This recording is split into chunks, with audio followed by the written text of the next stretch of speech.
The letter smelled like cheap floral perfume, heavy and cloying, as if Pamela Whitmore's ego had seeped into the paper itself, demanding I fork over $450,000 to fix her house. Wrecked by my century-old maple tree, a tree she'd killed with her own reckless scheme. She stood there in her neon tracksuit, hiring shady hacks to butcher my tree, thinking she could bully me into paying for her mistake, clueless that the quiet guy she targeted was a senior FBI official with a knack for turning lies into legal traps. That letter wasn't just a demand. It was the spark that lit a fire she'd never put out. My name's Nathan Cole, and this is the story of how I moved to Crestwood Meadows, a postcard-perfect suburb in Asheville, Tennessee, only to face off with an HOA president who thought she ruled the world, until my security cameras, a courtroom, and a little truth about my job flipped her power trip into a spectacular downfall. I've spent 25 years in the FBI, the last 8 as Deputy Director of Counterintelligence. A job that's all about sifting truth from deception, building airtight cases, and keeping a cool head when the stakes are high. Crestwood was my escape. A place to unwind from the stress of classified briefings and global threats. My house, a modest 2-story with a big backyard, was my sanctuary. And the maple tree, a towering giant older than the neighborhood itself, was its heart, shading my porch, hosting birds, glowing gold in the fall. But Pamela saw it as a threat to her reign. And that's where the trouble began. I'd been in Crestwood a year when Pamela, the HOA's self-crowned queen, set her sights on me. She was in her late 50s. With a blonde bob shellacked into place and a wardrobe of loud tracksuits that screamed, "Look at me." Her vintage Mustang convertible was her pride, polished daily while she glared at kids with soccer balls like they were vandals. As HOA president, she wielded the bylaws like a whip, fining folks for wrong shutters or late trash cans. Most neighbors grumbled but complied, too worn out to fight. I kept my head down, my job demanding long hours and frequent trips, leaving little energy for her nonsense. But that maple tree, it became her obsession. It started with a knock one crisp October afternoon. I was raking leaves when Pamela marched up, clipboard in hand, her voice a mix of honey and steel.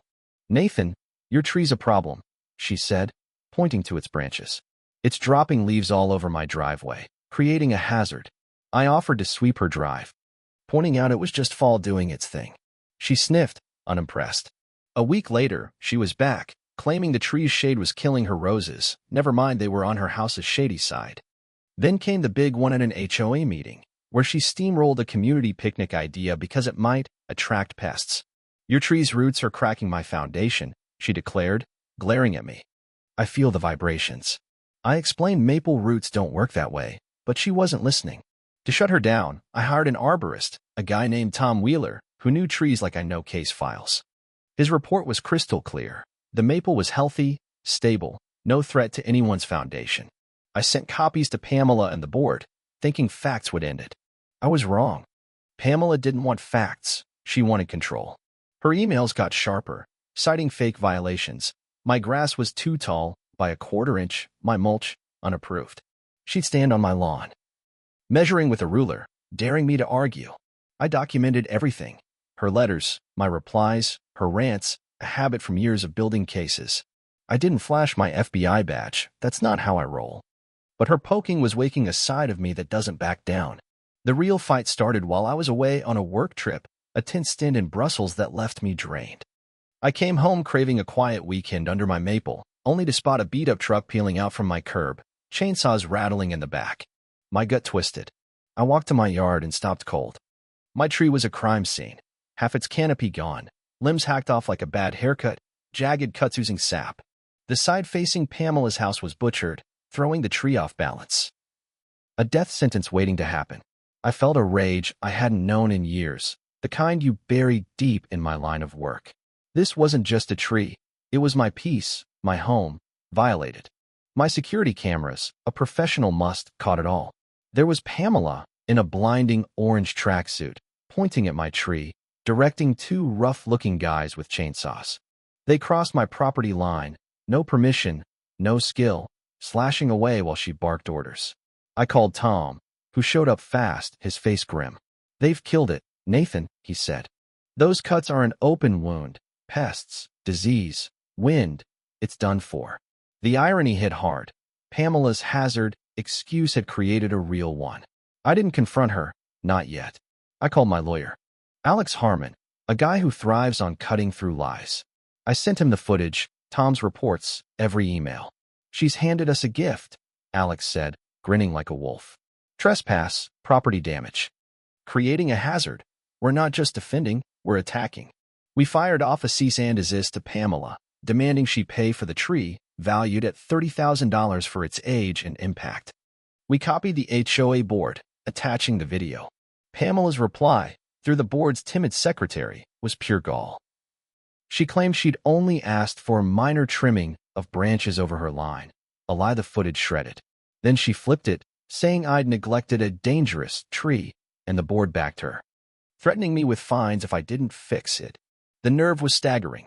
I watched my maple fade, leaves yellowing, bark splitting, leaning just enough to worry me. I documented every change, knowing a storm was coming. Late November brought it, a howling gale, winds tearing through Crestwood.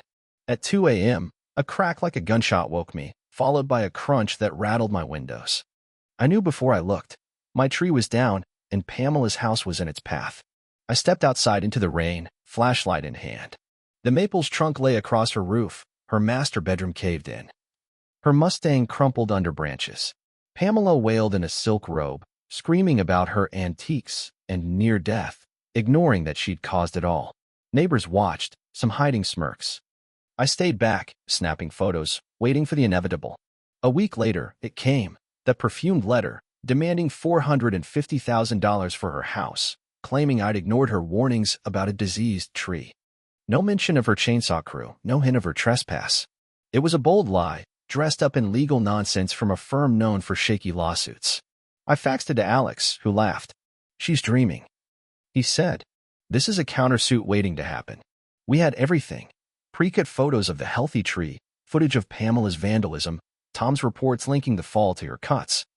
My ignored warnings to the HOA. We dug deeper, finding her crew, Jim's tree hackers, was unlicensed, uninsured, paid in cash to dodge a paper trail. Public records showed Pamela's history of strong-arming HOA contractors, a pattern of cutting corners for control. Pamela went on a PR blitz, hosting sobfests on her patio, crying about her ruined life to neighbors, painting me as the villain who let a killer tree stand. Some bought it, shooting me pitying looks. Others, burned by her before, stayed quiet. I let her talk, knowing every lie tightened the noose. In court, the air was electric. Pamela sat in a black dress, dabbing dry eyes with a handkerchief, her lawyer, Victor Klein, a golf buddy with more bluster than brains. Alex and I were ready, our evidence a fortress. Klein's opening was a sob story, calling my tree a ticking bomb I'd ignored despite Pamela's pleas. Pamela took the stand, voice quivering, claiming she'd begged me to act, that the crash stole her peace. It was Oscar-worthy, if you didn't know the truth. Alex's cross was a scalpel. Mrs. Whitmore, did you ever get an arborist report calling the tree dangerous? He asked, calm as a breeze. Pamela faltered. It was obviously unhealthy, she said. Huge, messy.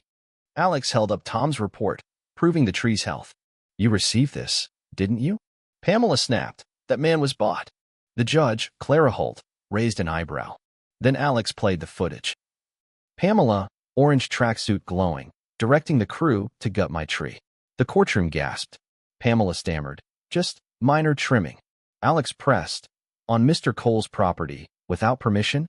She crumbled, contradicting herself, as Holt's face darkened.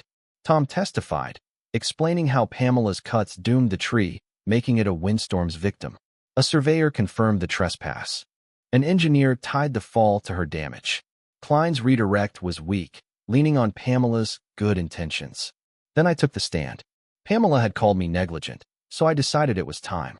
Your Honor, I said, voice steady. I've served 25 years in the FBI, the last 8 as Deputy Director of Counterintelligence. My job is about truth, evidence, seeing through lies. I treated Mrs. Whitmore's actions with the same rigor I bring to national security. The room went silent. Pamela's jaw dropped, Klein froze, Holt leaned forward. I wasn't flexing power. I was showing who she'd tried to scam. Holt's ruling was brutal. Pamela's suit was tossed, her lies an affront to the court. Our countersuit won, $30,000 for the tree. Removal costs, legal fees, and $100,000 in punitive damages for her malice. Holt referred her testimony to the DA for perjury, a parting shot that left Pamela gasping. She sold her wrecked house at a loss, her Mustang gone to cover bills. The HOA board dumped her, electing Mrs. Patel, a no-nonsense nurse who made rules fair. Crestwood bloomed. Porches got swings. Kids played. Fear lifted. I planted a new maple sapling, a nod to resilience. Pamela's downfall was her own doing, thinking she could bully a guy who builds cases for a living. That tree's fall wasn't just justice, it was a wake-up call for Crestwood, showing what happens when entitlement meets truth. But here's where it gets tricky, and I want your thoughts. Pamela believed she was protecting her turf, but her lies cost her everything. Was she a victim of her own ego, or did the system let her run wild too long? And when a neighbor like her goes rogue, who's supposed to stop them, you or the law? Drop your HOA horror stories below, or times you fought back. Let's talk, because out here, we're only as strong as the stand we take together.